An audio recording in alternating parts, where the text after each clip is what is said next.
ఇటీవలి కాలంలో రాజకీయ వేదికలపై ఆయన చేస్తున్న వ్యాఖ్యలు వరుసగా వివాదాస్పదంగా మారుతున్నాయి.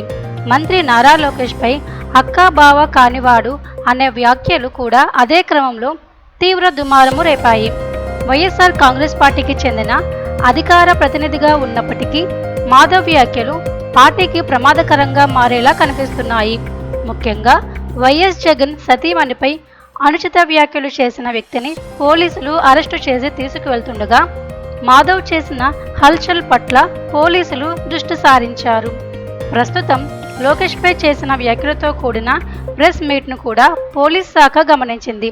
దీనిపై టీడీపీ నాయకుడు జి నాగేశ్వరరావు ఇచ్చిన ఫిర్యాదు మేరకు తాడేపల్లి పోలీస్ స్టేషన్లో కేసు నమోదు అయింది. త్వరలో మాధవ్కు నోటీసులు జారీ అయ్యే అవకాశము ఉంది.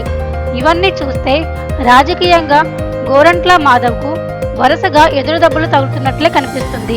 ఇక దీనిపై వైసీపీ అధిష్టానం ఎలా స్పందిస్తుందో చూడాలి.